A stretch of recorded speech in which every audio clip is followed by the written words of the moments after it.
Mumbai Tug brought to you by Sunny's World. Pune's Pride Sunny's World, life in funshine. Resort weddings, events, restaurants, adventure wellness. Sunny's World, perfect destination for every occasion.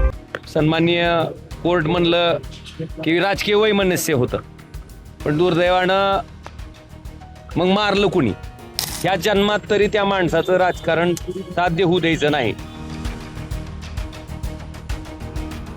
मी तुम्हाला सगळ्या बाबतीत एवढं सांगतो की मी ज्या पद्धतीनं सांगितलं की ही कलियुग आहे.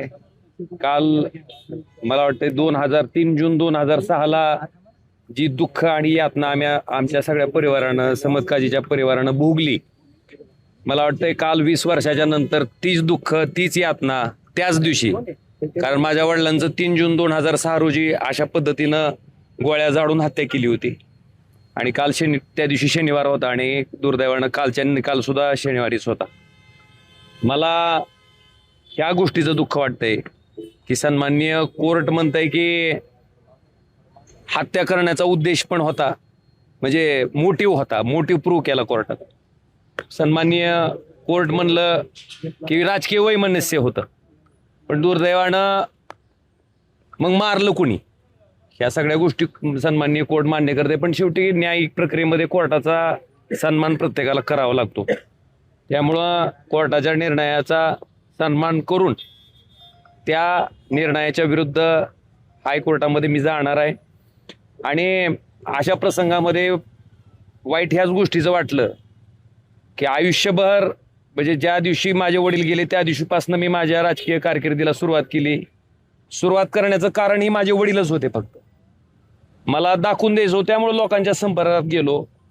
प्रत्येक माणसाच्या कामाला प्रामाणिकपणे पडायचा मी प्रयत्न माझ्या राजकीय जीवनामध्ये केलेला आहे. सामान्य लोकही सगळं जाणतात, पण एवढ्या सगळ्या चांगल्या कामाचं मला वाटत होतं की जो न्याय मी स्वतः त्यांचा मुलगा म्हणून आणि माझा परिवार त्या ठिकाणी मागत होता, दुर्दैवानं तो न्याय काय मला त्या ठिकाणी भेटू शकला नाही.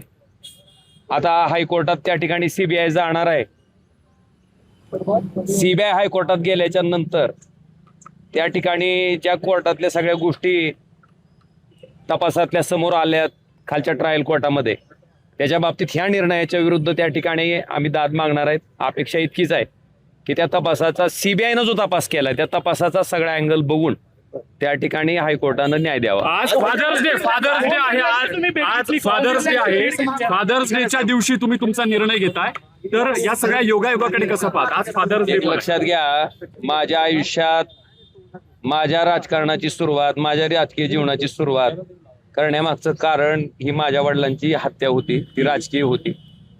आणि ह्या जन्मात तरी त्या माणसाचं राजकारण साध्य होऊ द्यायचं नाही. त्यांना दाखवून द्यायचं की एका माणसाला मारल्यामुळं त्या ठिकाणी तुमचा राजकीय विरोधक संपत नसतो, तितक्याच ताकदीनं राजकीय विरोधक तयार होत असतो. या एकमेव भावनेतनं मी त्या ठिकाणी राजकारणात आलोय. आणि हे मी आज सांगतोय असं ना, मी हे वारंवार सांगितलंय. आणि मग त्याच्यासाठी सामान्य माणसाच्या संपर्कात आलो. आज सामान्य माणसानं मला आज इथपर्यंत पोचवलंय. त्याच्यामुळं निश्चितपणे त्या माणसाचा मला वाटतं पहिला अधिकार आहे, तर त्यांच्याशी चर्चा करून मला जो काही राजकीय निर्णय ठरवायचा तो ठरवेल.